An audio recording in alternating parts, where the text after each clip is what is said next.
ফুটবলকে কলঙ্কিত করার জন্য যা কিছু করা প্রয়োজন সবকিছুই করা হলো মিশরের বিপক্ষে। আর এত কিছুর পরেও একটা বিশেষ শ্রেণী নির্লজ্জের মতন বিজয় উল্লাস করছে। তাদেরকে সত্যিকার অর্থে ফুটবল ফ্যান বলবেন নাকি অন্য কিছু বলবেন সেটা আপনার ব্যক্তিগত ব্যাপার। ম্যাচ শেষে মিশরের যে খেলোয়াড় চোখের জলে কান্নায় ভেঙে পড়লেন এবং বললেন রেফারি আমাদের সাথে অন্যায় করেছে, জুলুম করেছে, আমাদের স্বপ্নটাকে তিনি শেষ করে দিয়েছেন। তার এই কথাগুলো কি একেবারেই অসত্য? একটু ডিকোড করার চেষ্টা করি। একই সাথে তিনি একটা কোরআনের আয়াত পড়েছেন, সেটা নিয়ে ভিডিওর শেষ অংশে একটু বলার চেষ্টা করব। প্রথমত, রেফারির যে সিদ্ধান্তটাকে বাংলাদেশের এক শ্রেণীর মানুষ ডিফেন্ড করছেন যে মোহাম্মদ সালাহর এই সিদ্ধান্তটা, অর্থাৎ সালাহকে যেভাবে ট্যাকেল করা হয়েছে ওটা পেনাল্টি ছিল না। পুরো ব্যাপারটাকে শুধুমাত্র এই একটা জায়গায় কুক্ষিগত করলে তো চলবে না, এবং পুরো বিষয়টা ভালো করে পার্ট বাই পার্ট একটু খুলে বলার চেষ্টা করছি, বোঝার চেষ্টা করেন। একেবারে সর্বপ্রথম যখন মিশরের একটা গোল বাতিল করা হলো, গোল হয়ে যাওয়ার পরে ভার চেক করে জানালো এটা ফাউল ছিল, তাই তো? এই যে চিত্রটা আপনারা দেখছেন, এই চিত্রে আপনার কাছে এটা দেখলে ফাউল মনে হবে, এবং এই যে সিদ্ধান্তটা আসছে, এই সিদ্ধান্তটা কে দিয়েছে? ভার দিয়েছে। এবার একটু লক্ষ্য করেন, একদম শেষ দিকে এসে মিশর যখন, অর্থাৎ মোহাম্মদ সালাহ যখন ডিবক্সের মধ্যে ঢুকে যায়, এক শ্রেণীর অ্যানালিস্ট এইটাকে ডিফেন্ড করতেছে যে সালাহকে কোনোভাবেই ফাউল করা হয় নাই এবং এটা ফাউল নয়। ভালো করে কথাটা বোঝার চেষ্টা করবেন।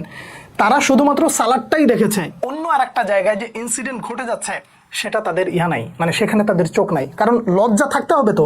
নির্লজ্জের মতন যদি এইরকম জয়ের পর উল্লাস করতে পারে, তাহলে ওই লজ্জাটাকে বাদ দিয়ে থুয়ে এই একটা জায়গা নিয়ে তো পড়ে থাকবে, এটাই তো স্বাভাবিক। কেন আমি এই কথাগুলো বললাম? শুনতে তিতা লাগতেছে, লাগাটাই স্বাভাবিক। আমি ধরে নিচ্ছি মোহাম্মদ সালাহর এইটাকে ট্যাকেলটা ফাউল হয় নাই এবং এটা রাইট, কিন্তু ডিবক্সের মধ্যে ম্যাক অ্যালেস্টার যে আরেকজন খেলোয়াড়কে ফেলে দিচ্ছেন, এই জায়গাটা কেন ফাউল ধরা হলো না? এখন কথা হচ্ছে, গোল হয়ে যাওয়ার পর মিশরের একটা জায়গা একটা সিদ্ধান্তকে ফাউল হিসেবে কনভার্ট করে দেওয়া হলো, আবার একই জায়গায় মোহাম্মদ সালাহকে ফেলে দেওয়া হলো, ওটাও ফাউল হলো না। তার অন্য পাশে ম্যাক অ্যালেস্টার আরেকজনকে ফেলে দিচ্ছেন ধরে টেনে হিচড়ে, সেটাকেও ফাউল ডাকা হলো না। রেফারি এগুলো দেখেন নাই, খুব ভালো কথা দেখেন নাই, কিন্তু ভার কি করেছে? ভার এই সিদ্ধান্তটা কিভাবে এড়িয়ে যায়? এদিকে গোল হলে গোলের পরে আর ভার চেকিং করার প্রয়োজন হয় না, আবার অন্যদিকে যদি গোল হয় তাহলে ভার চেক করার খুব প্রয়োজন হয়। এইটাকে আপনি কি বলবেন? চুরি বলবেন? এই নোংরামিটা আসলে কোন পর্যায়ের নোংরামি বলবেন? এবং এইটাকে আবার ডিফেন্ডও করছেন এক শ্রেণীর টপ ক্লাস লোক। বাংলাদেশের কিছু অ্যানালিস্ট আছে, এটাকে আবার ডিফেন্ড করে যাচ্ছেন। এখন বলবেন ভাই আপনি বুঝেন না, আপনি বাংলাদেশের একজন ক্রিয়েটর, আপনি কি বুঝেন? আমি তো আসলে বুঝি না। তো আমার যদি কথাটা আপনার ভালো না লাগে, তাহলে যারা খেলেছে তাদের কথাটা মানেন। মিশরের কোচ তিনি সরাসরি বলেছেন আর্জেন্টিনাকে টুর্নামেন্টে টিকিয়ে রাখার জন্য শুধুমাত্র খেলাটা আয়োজন করা হয়েছে, এবং যতক্ষণ আর্জেন্টিনা টিকে থাকবে এতে ফিফার ইনকাম বেশি, এই কারণেই তাদেরকে রাখা হয়। সিদ্ধান্ত আমাদের বিপক্ষে যায়। আজকের দিনে আমরা সেরা ফুটবল খেলেছি, গোটা বিশ্ব দেখেছে আমাদের সাথে কি অন্যায় করা হচ্ছে। এখন আপনি বলবেন ভাই এটা তিনি হেরে গেছেন বিধায় এই ধরনের কথাবার্তা বলছেন, হেরে যদি না যেতেন তাহলে এই কথাগুলো বলতেন না। ঠিক আছে, ম্যাচ যেহেতু শেষ, ম্যাচের পরে ফুটবল নিয়ে যারা সবসময় কথাবার্তা বলেন, তাদের মধ্যে যদি কেউ এই ধরনের বিষয়গুলো তুলে ধরেন, তাহলে কি আসলে বিশ্বাস করবেন না? আমাদের বাংলাদেশের আমার কথাই আপনি বাদ দেন, আমার কথাটা আপনার ভালো লাগলো না, না লাগতেই পারে, কিন্তু দেশের বাইরে যারা ফুটবল নিয়ে পড়ে থাকে তারা যদি বলে, তাহলে সেটাকে আপনি অস্বীকার করতে পারবেন? জেমি ক্যারাগার তিনি কি বলেছেন? ভারের কারণে মিশরের যেই গোলটা বাতিল করা হয়েছে, এই গোলটা যদি অন্য কোনো দলের বিপক্ষেও হতো তাহলে এটা গোল হিসেবেই ধরা হতো। আপনি যদি ইংলিশ প্রিমিয়ার লিগ বা অন্য কোনো লিগের কথা বলেন, সেখানে যদি ভার চেক করা হতো তাহলে এটা গোল হিসেবেই গণ্য হতো। এখন তার কথাটা আপনি কিভাবে ফেলে দেবেন? ওনার কথাটাকে আসলে আপনি ফেলে দিতে পারেন? এই যে জেমি ক্যারাগার যে কথাটা বললেন, তারপরে স্প্যানিশ একজন জার্নালিস্ট তিনি পরিষ্কারভাবে আরও একটা কথা বলেছেন, কাতারে যেটা ঘটেছে সেটাই কি যথেষ্ট নয়? আর্জেন্টিনাকে ফিফা সহযোগিতা করছে, এটা বন্ধ করা উচিত। এই যে একজন জার্নালিস্ট বললেন, তারটাও কি আপনি ফেলে দিতে পারবেন? আচ্ছা, জার্নালিস্টের কথা বাদ দিলাম, এবং যারা মোটামুটি কমেন্ট্রির সাথে যুক্ত আছেন এবং ফুটবল অ্যানালিস্ট করেন তার কথাও বাদ দিলাম। একজন সাবেক ফুটবলার জালাতান ইব্রাহিমোভিচ তিনি যে কথাটা বলেছেন, সেটাকে কি আসলে আপনি কোনোভাবেই ছোট করে দেখতে পারবেন? তিনি বলেন, আমি বুঝতে পারি না কেন ফিফা আর্জেন্টিনাকে এত বেশি সুবিধা দেয়। মিশরের একটা গোল বাতিল হয়েছে, আবার আর্জেন্টিনাকে বিশ্বকাপের 12টা ম্যাচে, অন্তত শেষ 12টা ম্যাচে 8টা পেনাল্টি করার সুযোগ করে দিয়েছে। এটা আসলে সবাই বা অন্যান্য দেশ কেন মেনে নেয়? জালাতান ইব্রাহিমোভিচের এই কথাটাকেও কি আসলে আপনি বাদ দিয়ে দিবেন? আপনি গোটা বিশ্বের যত জার্নালিস্ট আছে সবার আপনি মন্তব্যটা দেখেন, অধিকাংশের মন্তব্যটাই যদি আপনি মনে করেন যে না একদিকে যাচ্ছে, তাহলে আপনাকে মেনে নিতে হবে যে এইখানে কিছু একটা ঘটেছে। আর এই যে যে কিছু একটা ঘটলো, এই ঘটাটাকে আপনি মেনে না নিয়ে ডিফেন্ড করে যাচ্ছেন কোন দিক দিয়ে? মোহাম্মদ সালাহর ওইটা কোনোভাবেই পেনাল্টি ছিল না, ওটা ফাউল ছিল না, আপনি ওইটাকে ডিফেন্ড করছেন, কিন্তু অন্তরালে আরও একটা জিনিস ঘটে যাচ্ছে, সেটার দিকে আপনার দৃষ্টি নাই। মানে শিরোপাটা যখন আপনাদের হাতে আসে তখন আপনাদের চোখের সামনে আর কোনো কিছু থাকে না, সব কিছুই সোনালি।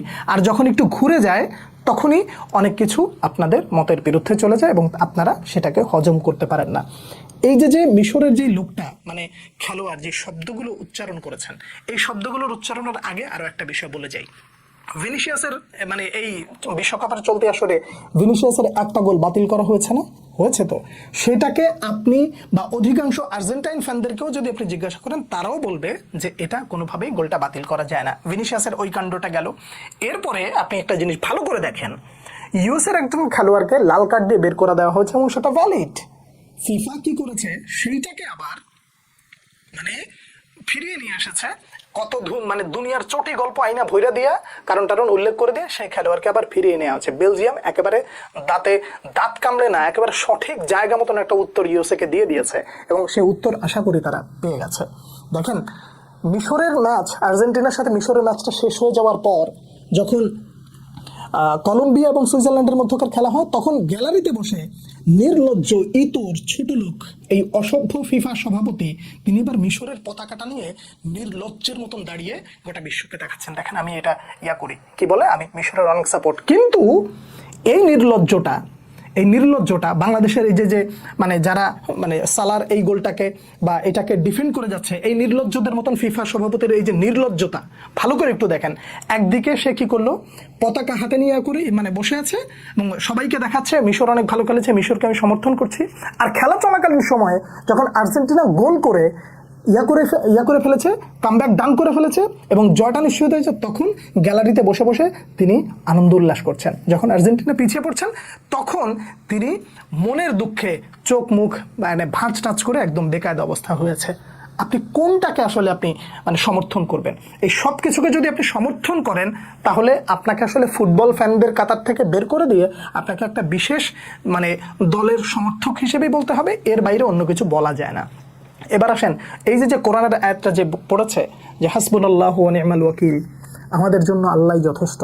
একটা জিনিস খুব ভালো করে মনে রাখবেন, আমি আজ বাদে কাল পৃথিবী থেকে চলে যেতে পারি, কিংবা পরবর্তী প্রজন্ম যখন আসবে তারাও এই জিনিসগুলো মনে রাখবে। আপনাদের কাছে একটা খোলামেলা আলাপ বলে যাই, আর্জেন্টিনা ইংল্যান্ডের সাথে যে অন্যায়টা করেছিল, অর্থাৎ ম্যারাডোনা ওই যে হাত দিয়ে গোল দিয়ে যে অন্যায়টা করেছিল, ইংল্যান্ডের সাথে যেই আচরণটা করেছিল ম্যারাডোনা, সেটার জন্য তারা একটা দীর্ঘ সময় কিন্তু পস্তাইছে এবং মানুষের কাছে আজ অব্দি চোরের লকব হিসেবে তাদেরকে মোটামুটি মানুষ পরিচিতি দেয় এবং একই সাথে তাদের অর্জনকে মানুষ খাটো করে দেখে। আর মিশরের সাথে যেটা হলো, এগুলোর জন্য আর্জেন্টিনা দীর্ঘদিন পস্তাবে। মিশরের খেলোয়াড়ের যে মনের যে আক্ষেপ, দুঃখ, কষ্টটা, এই যে ব্যাপারগুলো ঘটে গেছে না, এইগুলো মানে একটা বদদোয়ার মতন থেকে যাবে এবং একটা ফুটবল মানে নেশন উঠে আসতে মানে তাদের উপরে একটা কালো ছায়া থেকে যাবে। ইংল্যান্ডের সাথে যে আচরণটা করেছিলেন ওইটার পরে আপনাদের উপরে যে একটা কালো ছায়া ছিল, মানুষের ভেতর থেকে বদদোয়া ছিল, খারাপ লাগা ছিল, আশীর্বাদ ছিল না, ঠিক একই জিনিসটা মিশরের সাথে ঘটার পর এবং ফিফা যেইভাবে সহযোগিতা করে যাচ্ছে আর্জেন্টিনাকে, তাদের উপর থেকে একটা কালো ছায়া থেকে যাবে। পরবর্তী প্রজন্মকে তারা মানে পরবর্তী প্রজন্ম যেমন আমরা ম্যারাডোনার ব্যাপারটা নিয়ে মানে আলোচনা করি, পরবর্তী প্রজন্ম ম্যারাডোনা সহ এই জিনিসগুলোকে চুরি হিসেবে আখ্যা দিবে যে ফিফা একটা দলকে বিশেষ মানে ক্ষমতায়নে বিশেষ আচরণের কারণে ফিফা একটা দলকে সুবিধা দিয়েই তাদের অর্জনের ঝুলিটাকে মোটামুটি আলাদা করা হয়েছে। ক্রিশ্চিয়ানো রোনালদোকে নিয়ে মেসির সাথে যে ডিবেটটা চলে, এই ডিবেট নিয়ে পরবর্তী মানে পরের ভিডিওতে আমি কিছু একটা আলোচনা করার চেষ্টা করছি, সেটা অবশ্যই দেখবেন। আর এই যে এতক্ষণ আলোচনা করলাম এই বিষয়ের কোন কোন জায়গায় আমি ভুল বলেছি, যদি আমার কোথাও ভুল থাকে প্লিজ আমি আবারও বলছি, যদি আমার কোথাও ভুল থাকে আমাকে আমার ভুলটা বলেন, আমি আমার ভুলটা শুধরে দেব। আর যদি আমার ভুল না থাকে আপনি আপনার সঠিক মতামতটা জানাবেন। একই সাথে এই নির্লজ্জদের মতো এই ফুটবল বিশ্বকাপে যা হচ্ছে, এই নির্লজ্জের বিষয়গুলো আপনার চারপাশে যেগুলো ঘুরছে তাদেরকে দয়া করে একটু বোঝানোর চেষ্টা করেন, না হলে তাদের থেকে আপনি নিজেকে মুক্ত রাখবেন বলে আমি ব্যক্তিগতভাবে মনে করছি। আপনাদের সামনে আমি যা বুঝেছি সেটাই তুলে ধরলাম, কে কি মনে করছেন জানাবেন পরবর্তী ভিডিওতে। আবার দেখা হচ্ছে, সে পর্যন্ত অনেক অনেক ভালো থাকবেন। আল্লাহ হাফেজ।